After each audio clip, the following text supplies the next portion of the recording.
C'est bon.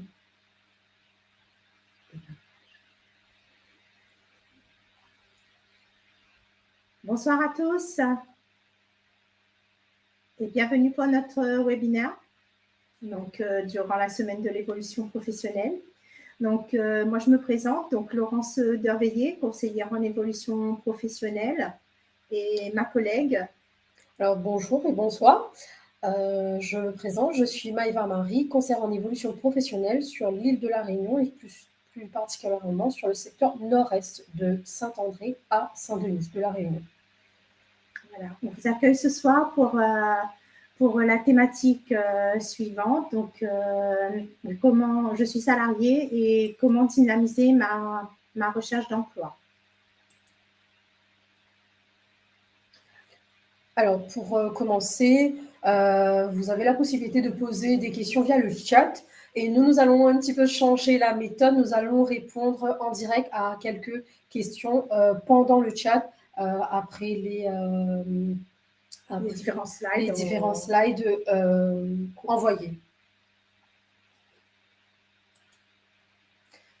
Alors, à savoir que la semaine de l'évolution, c'est depuis le 7 octobre et cela continue jusqu'au vendredi 18 octobre 2024.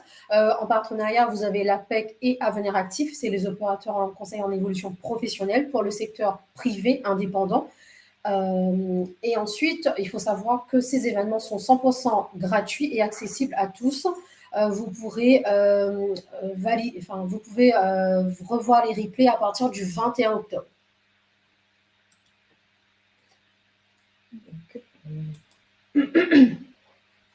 Alors, je suis salariée, comment dynamiser ma recherche d'emploi. Tout d'abord, on va commencer par une première étape. Ça va être de faire le point sur son parcours. Ensuite, on va définir un objectif pour cette recherche d'emploi. Ensuite, ce sera d'optimiser ces outils de recherche d'emploi. Ensuite, on va passer sur la veille et travailler sur la recherche d'emploi. On va regarder comment être organisé et suivre ses candidatures. Et enfin, on va terminer par relancer et rester motivé dans ses candidatures. Alors, pour faire le point sur son parcours, comment on va procéder? On va commencer par se poser quelques questions. Déjà, faire le point sur ses expériences professionnelles. De se dire comment on veut optimiser ses recherches, comment procéder. Qu'est-ce qu'on a comme formation, qu'est-ce qu'on a comme diplôme. C'est aussi de savoir quelles sont nos compétences. On va lister l'ensemble de ces compétences. Ça va être aussi de voir dans sa partie extra-professionnelle aussi, de lister ses expériences extra-professionnelles, puisqu'il y a des choses qu'on fait dans l'extra-professionnel qui peuvent nous orienter vers des possibilités d'emploi. On va faire un petit point sur tout ça pour pouvoir cibler des entreprises, cibler son projet. Et puis, dans un deuxième temps, ça nous permettra de mettre à jour aussi notre CV. Votre CV, puisque ça va être le point clé pour pouvoir postuler.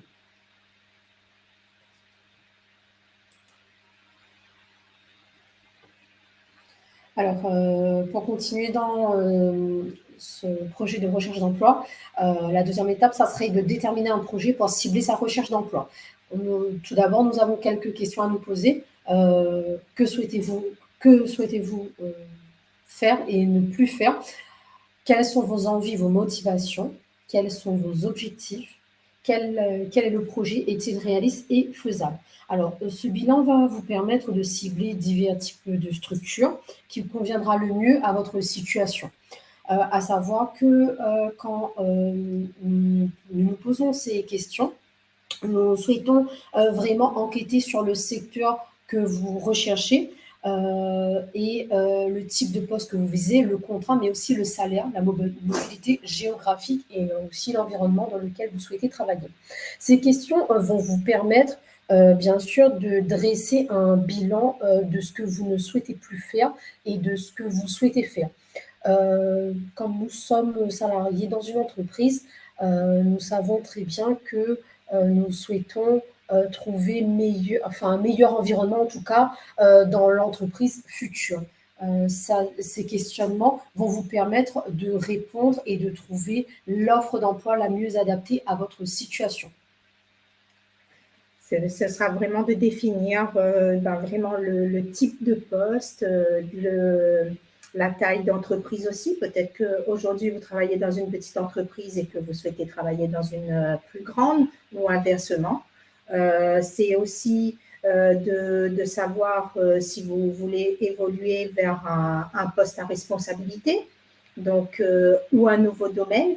Donc, tout ça est à faire le point, en tout cas, et voir qu'est-ce qui est faisable, en tout cas. Est-ce que vous êtes prêt aussi à déménager, à changer de secteur géographique pour ce poste-là? Donc, tout ça sera à définir. Et le mieux, c'est de faire une liste, de prendre une feuille, comme on dit, et de faire, on va dire, avantages, inconvénients, pour, contre, pour dresser ce que vous voulez faire et ne voulez plus faire. Définir vos objectifs, voir s'ils sont réalistes et faisables.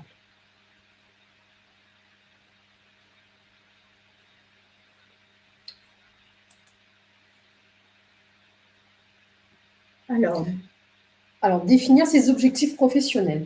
Alors, on va se poser tout d'abord 3 questions. Qu'est-ce que vous recherchez dans un nouveau poste? Quel type d'entreprise vous intéresse? Et quelles sont vos ambitions de carrière à long terme? Alors. Donc, vous allez chercher peut-être dans un secteur d'activité qui vous attire. Donc, peut-être que vous avez une préférence pour un domaine particulier.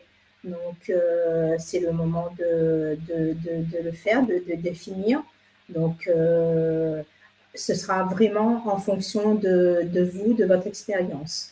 Donc, après, ce sera de définir aussi le type de poste que vous cherchez. Donc, la taille de l'entreprise aussi. Donc, est-ce que vous préférez, comme on disait tout à l'heure, de travailler dans une grande entreprise, une petite entreprise ou une start-up? Et ensuite, de définir l'emplacement géographique. Donc, est-ce que vous avez des préférences? Est-ce que vous avez vraiment envie de changer,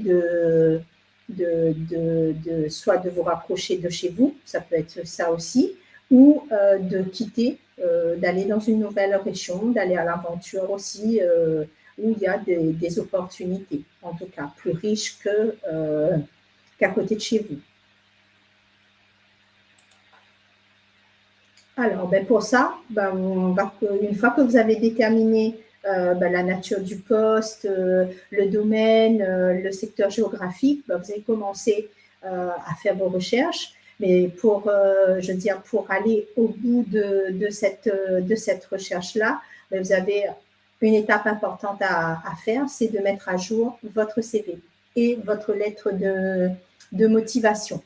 Donc, bien entendu, si vous êtes inscrit sur les réseaux sociaux professionnels, vous ne manquerez pas de faire les mises à jour aussi, que ça coïncide avec votre CV.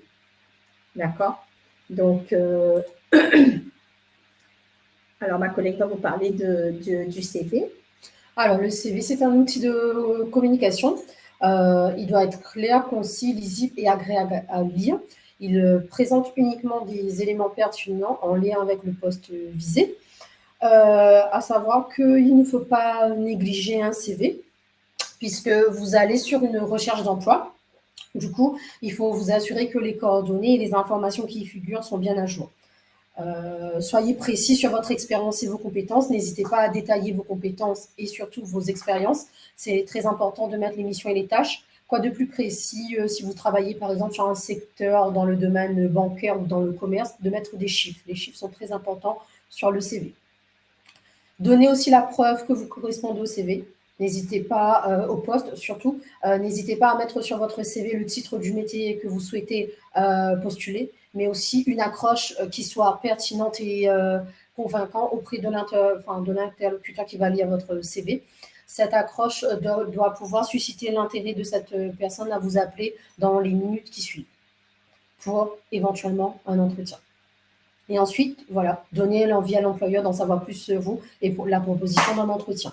Qu'est-ce que c'est la proposition d'un entretien? C'est vraiment une première étape que vous validez avant peut-être en tout cas, un nouvel emploi final. Alors, n'oubliez pas, le CV doit tenir, on va dire, sur une page, même si vous avez énormément d'expérience, en tout cas. Je veux dire, si cela ne tient pas, vous pouvez éventuellement rajouter des informations complémentaires, je veux dire, par le biais d'un QR code qui vous ramènerait sur votre page LinkedIn éventuellement pour avoir le complément. Mais restez concis puisque ça vous permettra aussi de parler de votre expérience au cours de l'entretien.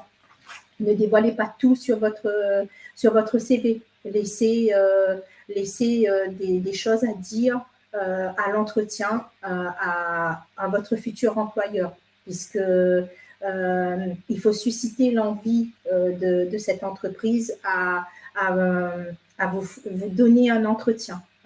Pour qu'il soit amené à vous connaître, à faire connaissance avec vous et que vous puissiez avoir cet entretien-là. C'est très important. Donc, la lettre de motivation aussi n'est pas à négliger. Donc, il est vrai que à l'heure actuelle, si vous êtes présent sur les réseaux sociaux professionnels, c'est en discussion. Est-ce que les employeurs, les recruteurs lisent les lettres de motivation? Est-ce qu'il faut encore ou pas fournir une lettre de motivation pour une candidature? Les milieux sont partagés. Donc, il y en a certains qui disent qu'il faut encore envoyer sa lettre de motivation, alors que d'autres recruteurs vont se limiter au CV et voire même ils font des recrutements sans CV. Donc, ça se fait de plus en plus où ils veulent rencontrer la personne et discuter, échanger. Il y a aussi des recrutements à l'aveugle, un peu comme les émissions de télé, de The Voice par exemple, où c'est des méthodes aussi de recrutement. Donc, vous avez de tout. Donc, après, ça dépendra bien entendu des milieux d'entreprise. Donc, bien entendu, sur votre lettre de motivation, vous devez rester concis. Vous évitez les fautes, bien entendu, les répétitions. Être honnête aussi, puisque ça va se savoir. Je veux dire, l'entreprise va vous interroger à l'entretien. Donc, si vous avez menti, ça va être délicat, en tout cas. Donc, et bien entendu, vous concluez en proposant un entretien et une formule de politesse. Alors, nous allons parler des réseaux sociaux professionnels. Avec la montée en puissance de ces réseaux, plus de 50% des recruteurs utilisent pour leur recherche en ressources humaines ces réseaux sociaux qui rassemblent candidats, salariés et entreprises.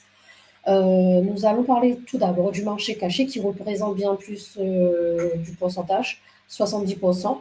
Et ensuite, oui, n'attendez pas de mettre à jour votre profil en ligne. C'est très important de pouvoir être à jour sur, par exemple, je vais prendre un exemple LinkedIn, puisque un recruteur, quand il va recevoir votre CV, bien évidemment, il va vérifier si vous êtes présent sur LinkedIn, si vous êtes à jour, si vous participez à des discussions, des conversations, vous postez des articles, vous êtes très participatif et très collaboratif.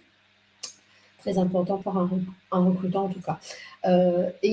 Ces éléments vont lui permettre peut-être de vous appeler pour un éventuel entretien. Il va vous rechercher aussi sur d'autres réseaux sociaux, donc, sur Facebook ou sur Instagram. Donc, attention à vos photos, à ce que vous postez sur ces réseaux sociaux-là. Donc, soit vous ne mentionnez pas vos profils aussi sur vos CV, d'accord? Si ce n'est vraiment pas en lien, d'accord? Si c'est vraiment vos réseaux sociaux personnels, donc vous ne mentionnez pas vos profils à ce moment-là sur votre CV. Donc, attention à mentionner que les profils qui vont vous servir pour votre milieu professionnel. Mais les recruteurs recherchent de plus en plus vos noms, en tout cas, sur ces réseaux-là. Ils cherchent à savoir qui vous êtes.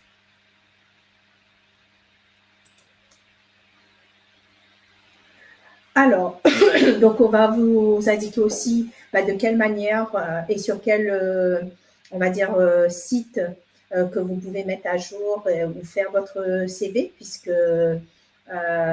maintenant, les CV, on a de nombreux sites en ligne où vous pouvez faire votre CV et vous avez la mise à jour directement. Donc, ça vous fait gagner énormément de temps, en tout cas, pour mettre à jour vos compétences. Je veux dire, vous avez des sites comme CV Designer, Canva pour les, on va dire, les plus aguerris, puisque ça nécessite peut-être un peu plus de technique.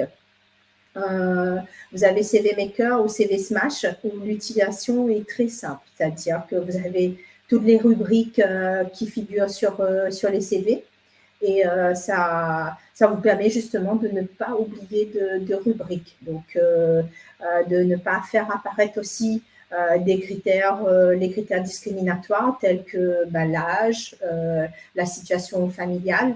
Je veux dire, ce sont des critères qui ne doivent plus figurer sur le CV. Bien entendu, bien mettre en valeur vos compétences, mettre un titre pour le poste que vous recherchez. Et puis, je reviens sur, par exemple, l'outil Unitag que je parlais tout à l'heure, qui permet de mettre un QR code pour pouvoir parler davantage de ce que vous faites, si vous avez énormément d'expérience.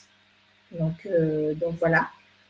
Ensuite, on va passer à la lettre de motivation. Alors, pour la lettre de motivation, vous avez un premier site qui peut vous aider dans les conseils sur la lettre de motivation, le b.a.-ba du CV.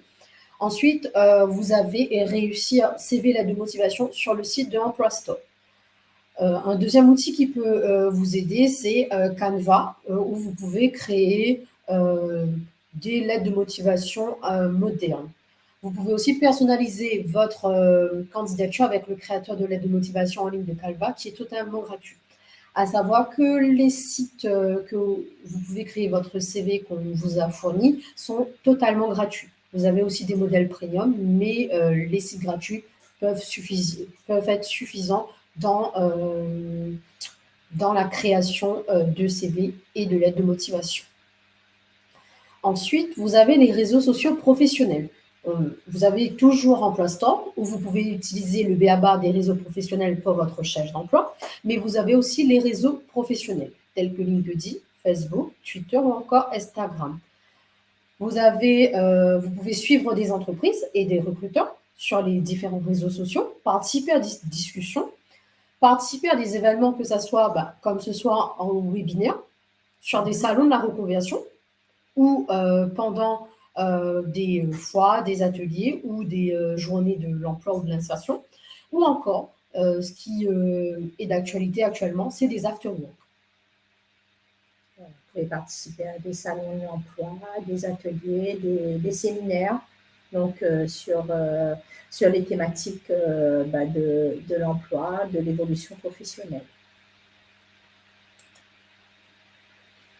Alors, donc on arrive à notre point sur la recherche d'emploi, donc être en veille et passer en mode de recherche. Donc, vous vous posez peut-être la question, comment on va aller rechercher les entreprises qui recrutent.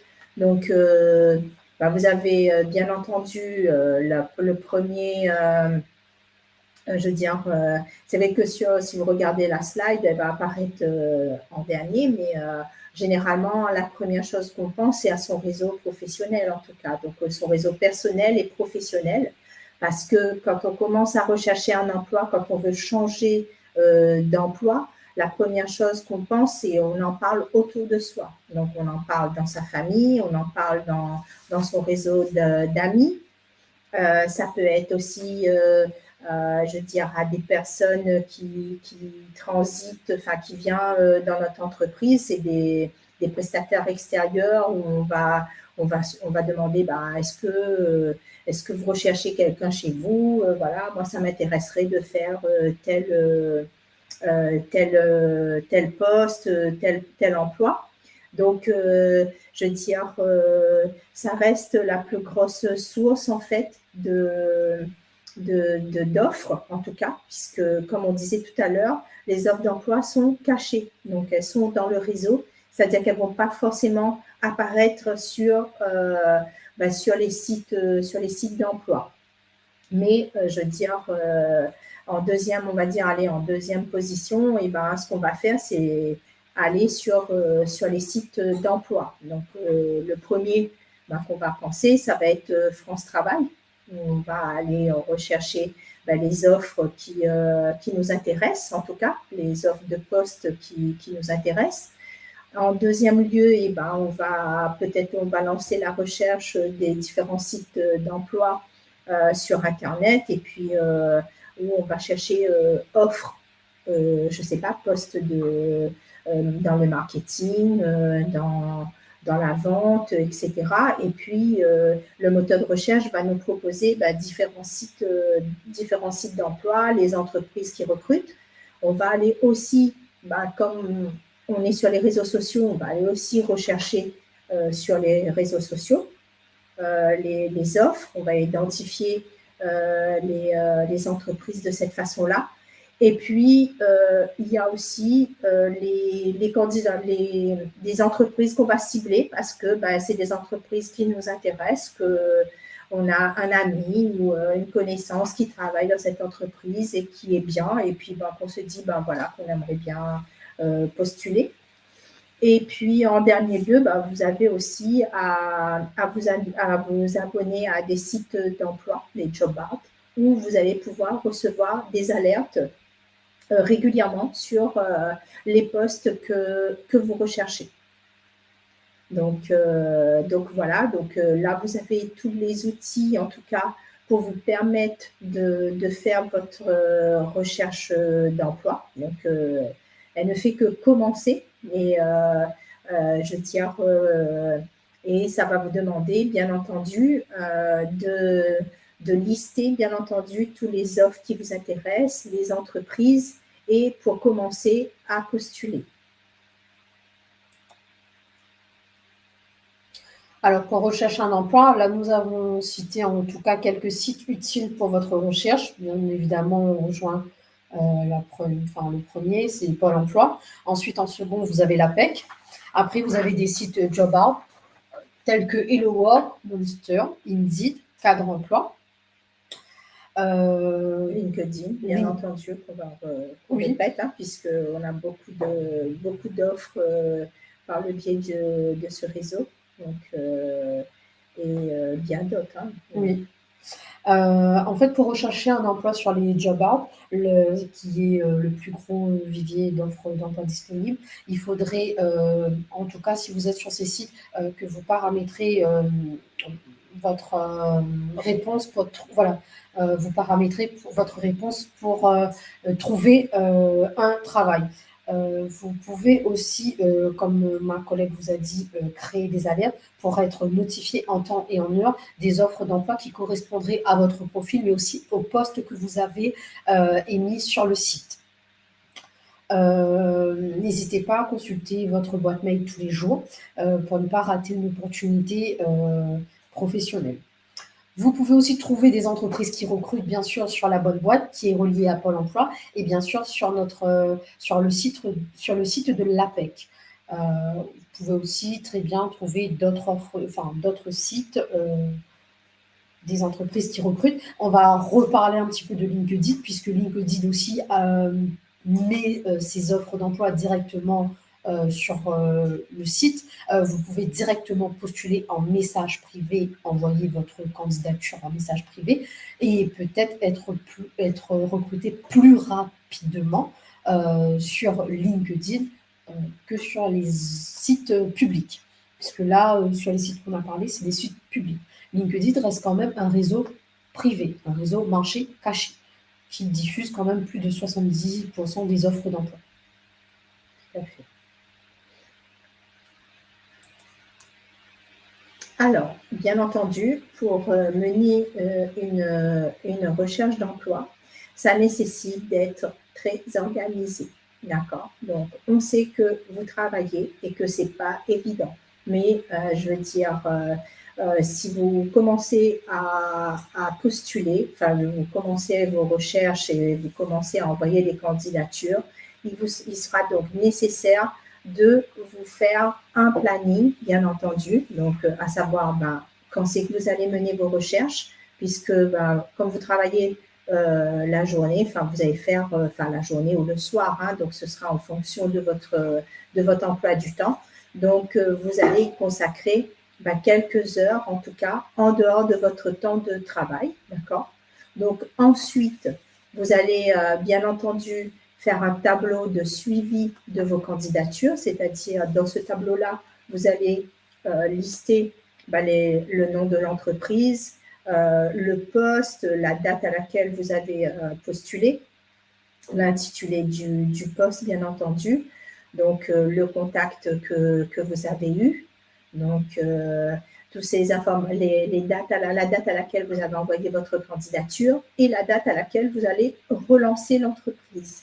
C'est très important pour de poursuivre de cette façon, puisque ça vous permettra de faire un suivi et de relancer et de montrer aussi votre motivation, je veux dire, aux futurs recruteurs. C'est-à-dire que le fait de faire une relance, vous envoyez votre mail et que dans votre mail, vous dites que vous enverrez une relance d'ici une semaine, je veux dire, ça permet de montrer que vous êtes vraiment en recherche active. Donc, le travail de postuler, de rechercher un emploi est un travail de longue haleine et ça nécessite une bonne organisation.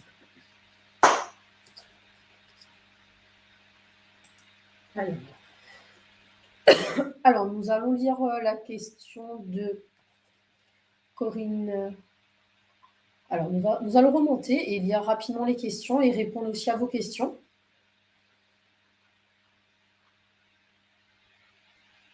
Quelle forme peut prendre cette énumération de compétences, formations ?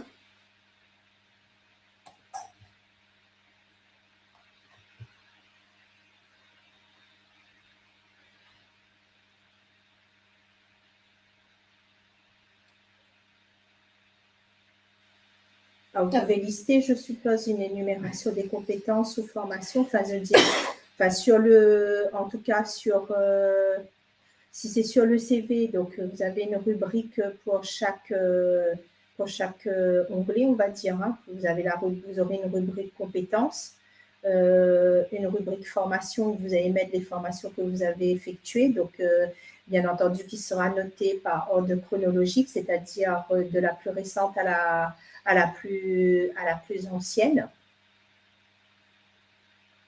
Donc, pareil pour les expériences. Donc, en espérant avoir répondu à votre question. Alors, Céline Enduro, Canva, mon conseiller APEC m'a dit de ne pas faire mon CV sur Canva car les robots ATS ne sont pas compatibles avec leur type de CV. Alors, tout d'abord, en fait, je vais vous répondre à votre question, Céline. Merci pour cette question. Alors, c'est une liste exhaustive qu'on propose. Bien sûr, Canva n'est pas placé en premier. Tout dépendra de la structure qui va vous accueillir pour dynamiser votre CV. Vous pouvez très bien utiliser d'autres sites comme CV Designer, comme CV Maker, comme CV Smatch, qui sont très bien. Et qui peuvent répondre peut-être à votre questionnement, en tout cas le questionnement que vous aurez sur votre CV.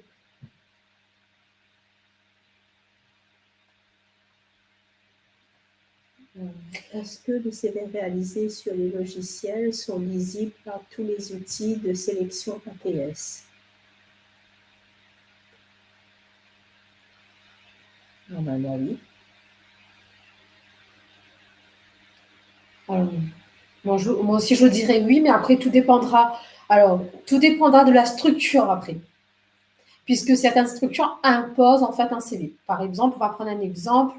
Vous avez des structures qui ne souhaitent pas que le CV soit réalisé sur ces sites, mais qu'il soit réalisé par exemple sur Europass, ce qui travaille qu'avec Europass. Du coup, on va dire que votre réponse, est-ce que les CV réalisés sur les logiciels sont lisibles par tous les outils de sélection ATS? Non.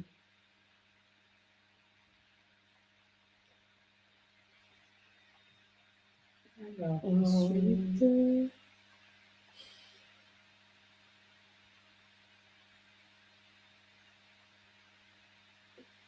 Oui, pour la lettre de motivation, c'est ce qu'on disait. Oui, il y a des entreprises qui la demandent encore, il y en a d'autres qui en demandent plus. Donc, je veux dire, tout dépendra, en tout cas, des entreprises.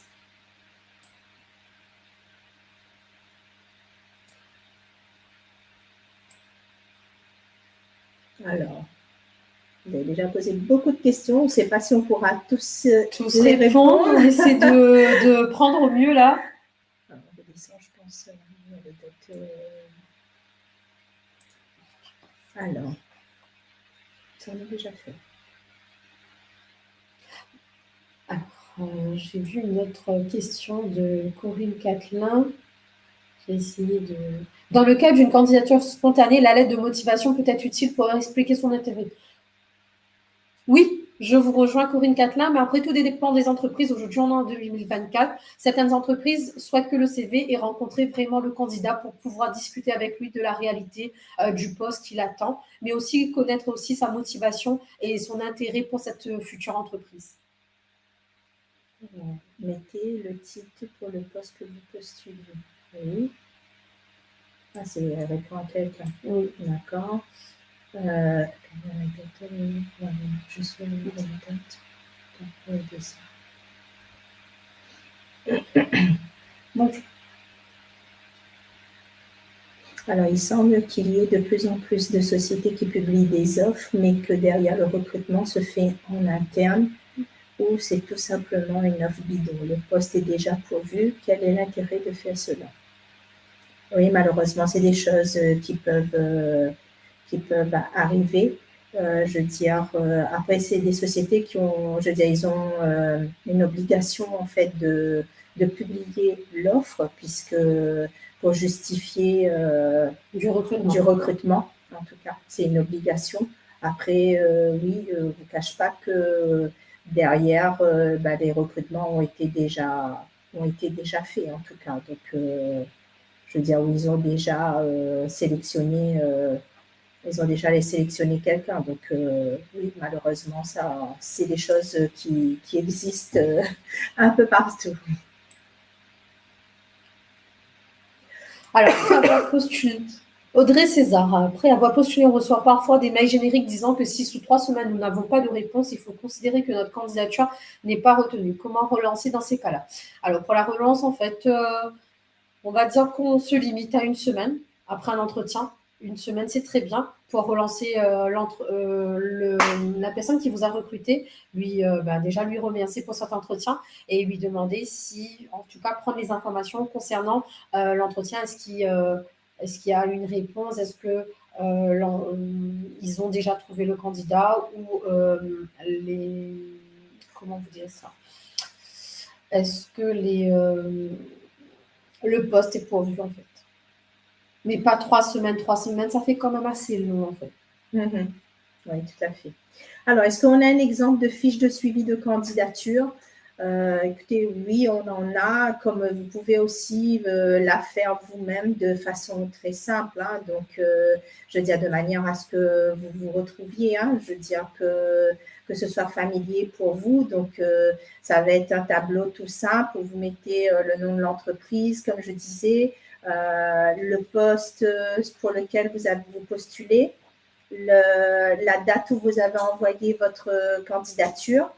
Et si vous avez appelé l'entreprise, si vous avez eu un contact, le nom d'une personne, donc de mettre le nom de ce contact et puis de mettre la date pour effectuer la relance. Donc, et après, vous mettez aussi la date, la réponse que vous avez obtenue suite à cette candidature. Donc, voilà, on va dire le mode opératoire le plus simple pour la fiche de suivi de candidature.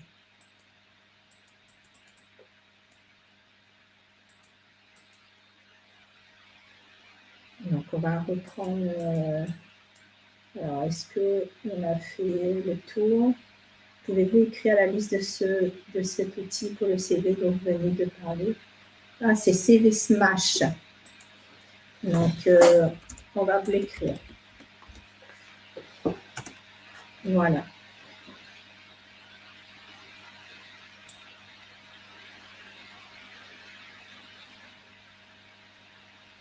Bonjour à tous. Quel type de poste peut-on mettre sur le CV si ton poste actuel est différent de ce qu'on postule?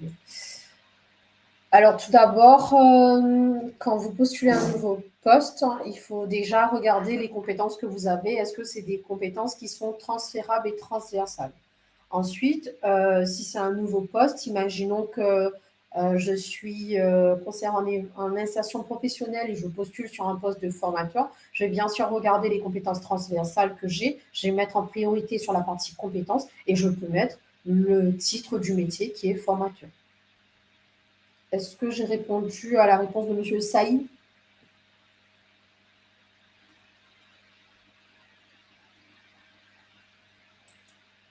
Alors, donc ensuite.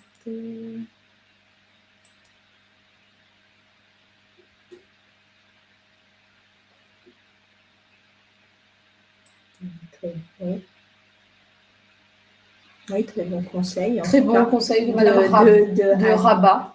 Oui, donc d'utiliser plusieurs canaux de communication, tout à fait. Donc, c'est très bien aussi. Donc, après, quand vous faites aussi des candidatures spontanées ou même si vous répondez à des offres, ce qu'il ne faut pas oublier aussi, c'est de se renseigner sur l'entreprise. D'accord? Donc, d'aller regarder assez souvent les sites des entreprises, ils ont un descriptif de leur activité. Donc, il est important d'en prendre connaissance. Des valeurs aussi de l'entreprise qui doivent être en adéquation avec les vôtres, de ce que vous recherchez, vous, quelles sont vos valeurs.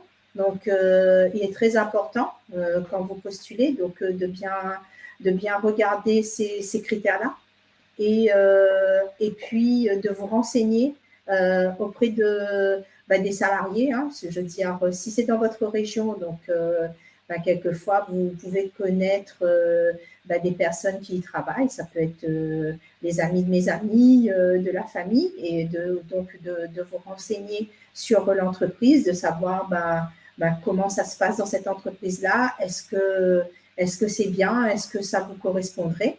Donc voilà un critère aussi très important à prendre en compte lorsqu'on candidate, en tout cas, sur des offres ou en candidature spontanée aussi. Donc voilà, bonsoir Hélène. Donc, merci à vous, merci très à bonne vous. soirée. Bonne soirée. Et au plaisir. Alors nous, on va revenir sur on va continuer notre... On a une question de Clotilde.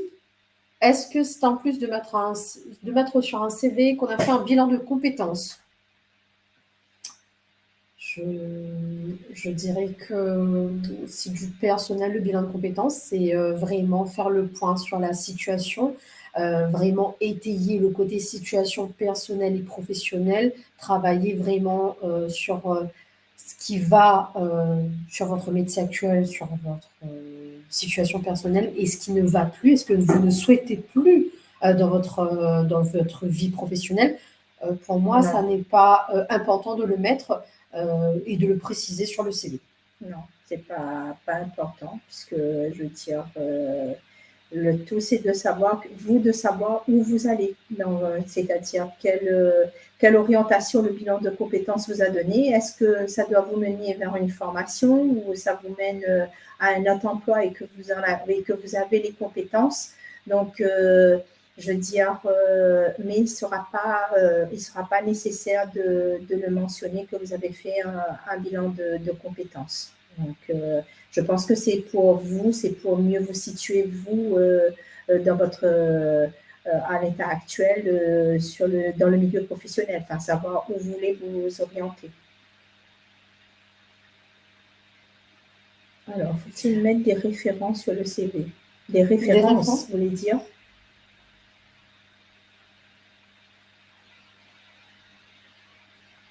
Si vous avez des références, vous pouvez le mentionner peut-être lors d'entretien, que vous avez des références. Oui, mais sur le CV, ça n'est pas indispensable. À savoir que sur les CV, on va vraiment se limiter à un titre de métier, à une accroche qui soit personnalisée, aux compétences, à l'expérience, à la formation, aux centres d'intérêt qui sont vraiment de manière positive, enfin, vus de manière positive par les employeurs, et une partie peut-être dédiée aux atouts. Les centres d'intérêt peuvent englober la partie bénévolat, vos passions, vos voyages, s'il y a eu un intérêt pour vous dans la découverte de la culture, dans la découverte d'un pays, voilà. Mais les références, c'est plutôt lors d'un entretien que ça se parle et ça se discute. Vous pouvez avoir un document où vous avez une lettre de référence d'un ancien employeur, et là, vous pouvez le proposer pendant l'entretien. Alors, question très intéressante de Rima. Quoi mettre dans son accroche? Comment faire son accroche? En fait, Rima, pour répondre à cette question, donc l'accroche, c'est répondre à la question «Parlez-moi de vous». Donc, voilà en quoi va consister l'accroche sur le CV, c'est-à-dire vous voulez changer de poste, changer d'emploi, quelles sont vos attentes, vos ambitions par rapport à cette recherche-là. Donc, c'est vous, qu'est-ce que vous attendez par rapport à cette recherche d'emploi. Donc, ça va être parler de vous et de ce que vous allez pouvoir proposer à l'entreprise, on va dire. Quelque chose à rajouter, Marika, par rapport à l'accroche? Oui, sur l'accroche, c'est tout à fait ce que ma collègue dit. Juste en ne précisant pas, je me présente, Maëva Marie, par exemple. Juste ça. Oui. Directement parler du métier, de ce que vous avez comme compétences, et peut-être faire une proposition tout de suite d'un éventuel entretien pour que l'employeur voit que vous êtes vraiment intéressé par le poste. C'est tout pour cette question-là.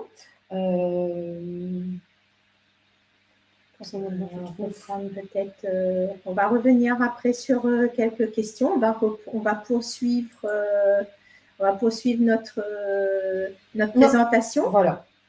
Et on reprendra les questions par la suite. Voilà. Alors, on vient sur, bien sûr, la préparation de son entretien, qui est très important dans votre recherche d'emploi. Vous avez effectué vos recherches en amont, vous avez fait votre CV, préparé votre lettre de motivation, recherché les entreprises qui peuvent vous intéresser pour un éventuel poste. Bien sûr, viendra la préparation à l'entretien. Ce qui est indispensable dans cette préparation d'entretien, c'est d'abord d'avoir confiance en vous pour aller vers un entretien.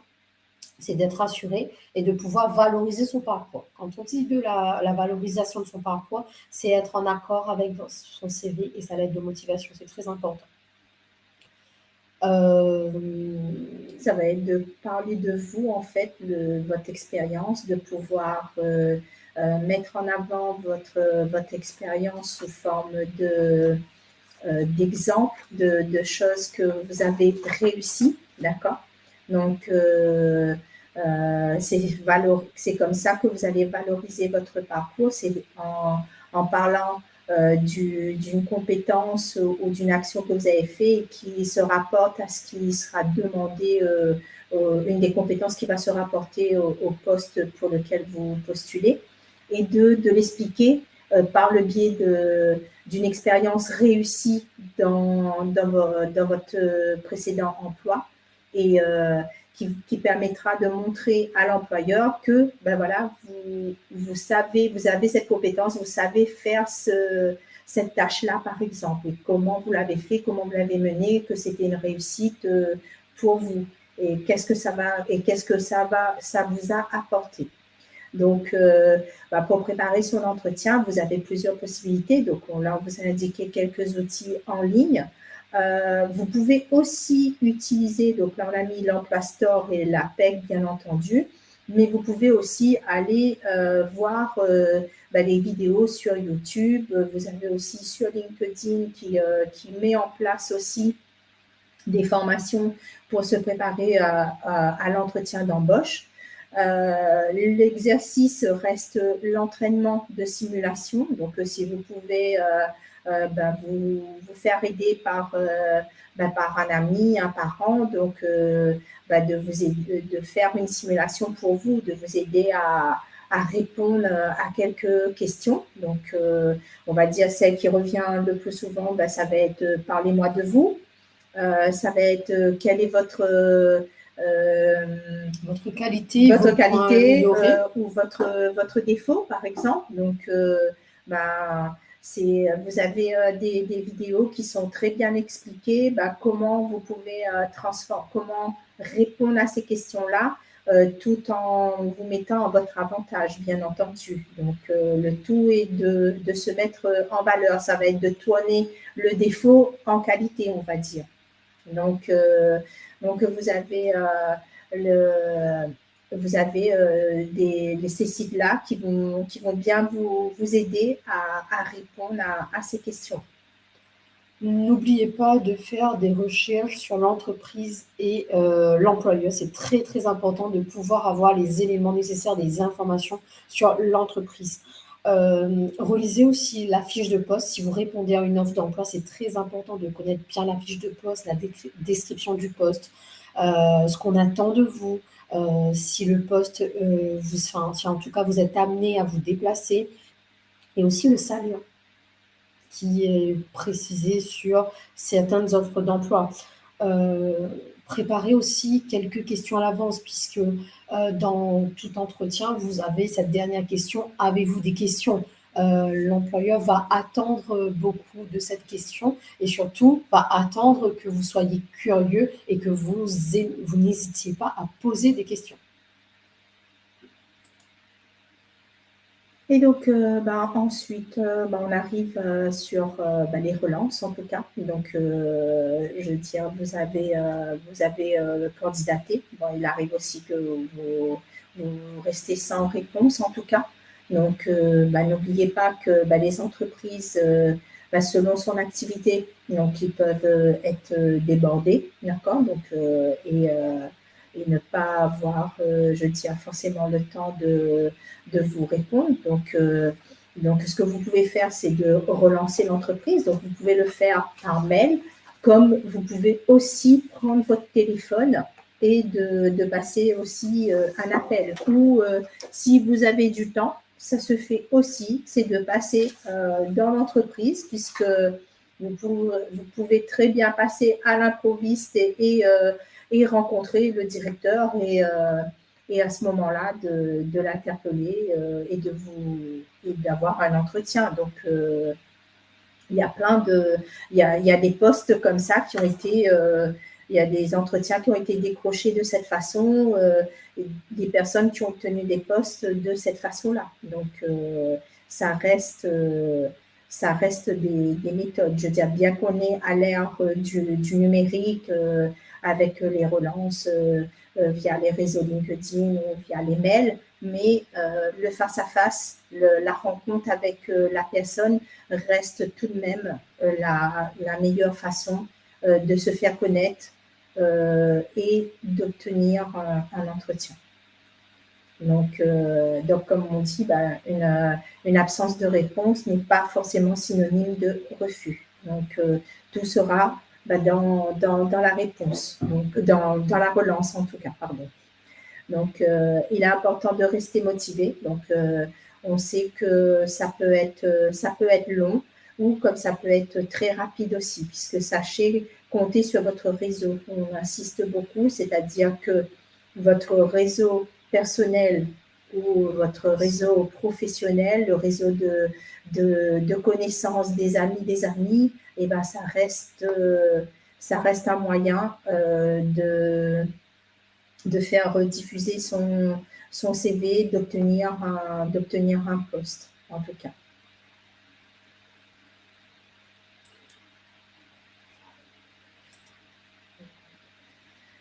Alors, donc, on arrive au terme, en tout cas, de notre présentation. Donc, on voulait vous faire un petit rappel sur notre rôle, en tout cas, nous, en tant que conseillère en évolution professionnelle. Donc, nous, ça va, je veux dire, par rapport à cette thématique, hein, donc ce qu'on a retracé là comme nos rôles sur la thématique parlée ce soir, donc ça va être d'apporter des conseils sur la création et la mise en valeur du CV et de la lettre de motivation. Donc, ça va vous aider à travailler sur l'adéquation métier, CV, compétences et expériences. Donc, et éventuellement, ça va être aussi de co-construire un parcours de formation si c'est nécessaire pour le poste visé, parce que quelquefois, il sera peut-être nécessaire dans cette recherche d'emploi-là, peut-être de mettre, je veux dire, de mener un parcours de formation, soit un module de formation qui vous sera nécessaire pour l'obtention d'un poste. Donc, c'est en ce sens que ça peut être long, en tout cas. Donc, ça va être aussi travailler sur la présentation de votre profil sur les réseaux sociaux. Vous proposez aussi la découverte de métiers par le biais des périodes de mise en situation en milieu professionnel, donc les fameuses PMSMP, donc, qui vous permettent d'aller découvrir des métiers, d'aller découvrir l'entreprise aussi que vous souhaitez aller postuler. Donc, vous pouvez éventuellement demander une période d'immersion, d'accord. Donc, bien entendu, si vous êtes salarié, donc ce sera sur vos congés, d'accord. Donc, il faudra mobiliser cette période d'immersion. Et puis, ça va être aussi d'organiser avec vous des simulations d'entretien, de vous préparer à ces entretiens.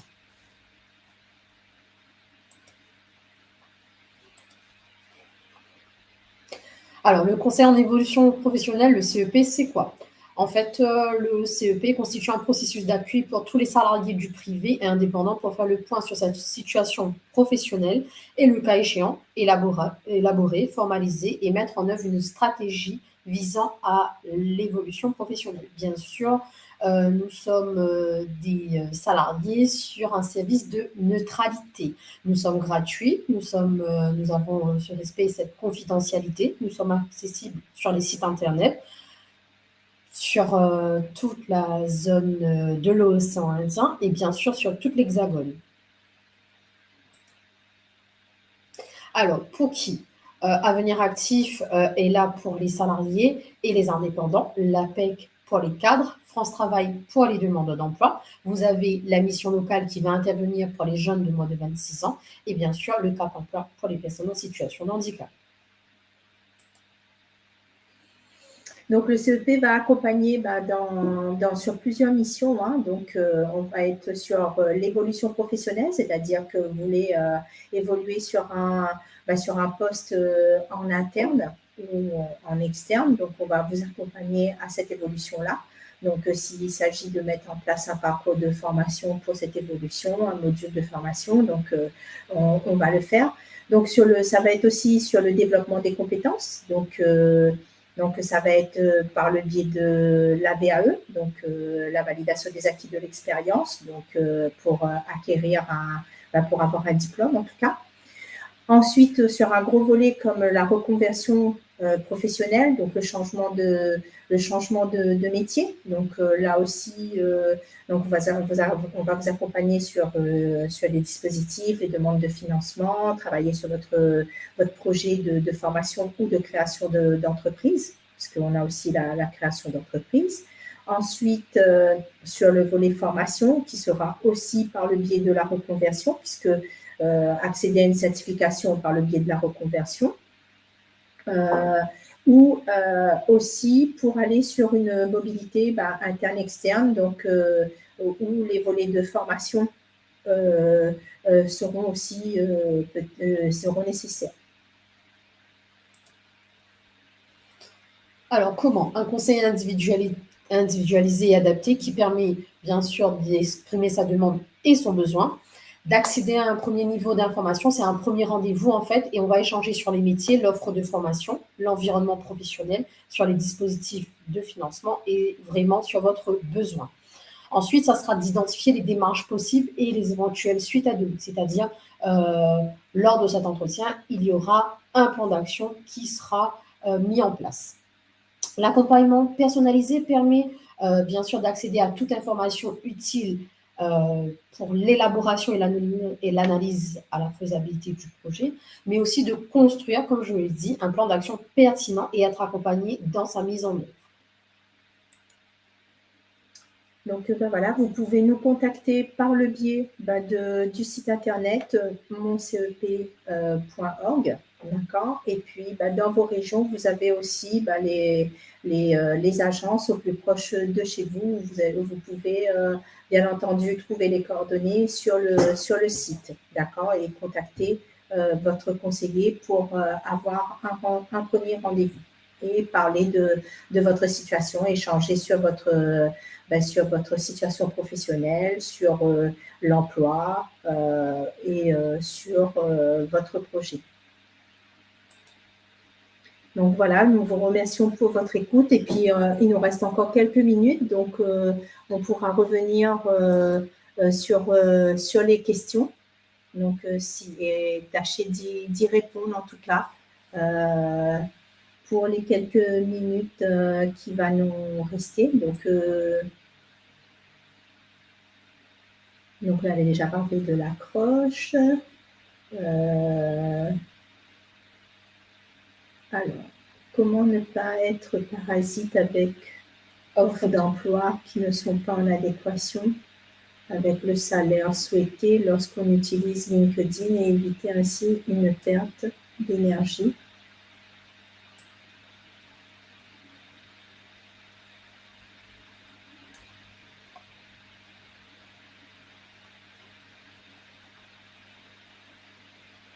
Des missions de reconversion. Donc, c'est vraiment d'avoir avec votre conseiller de toute façon pour que vous parlez, plus en détail de ce dispositif. Donc,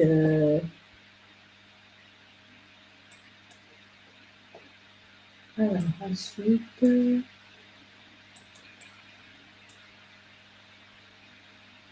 Alors, du coup, c'est quoi la différence entre CEP et bilan de compétences? Merci à Valérie pour cette question. En fait, le conseil en évolution professionnelle est là pour vous accompagner sur vos projets de formation ou de reconversion professionnelle, création d'entreprise ou de formation.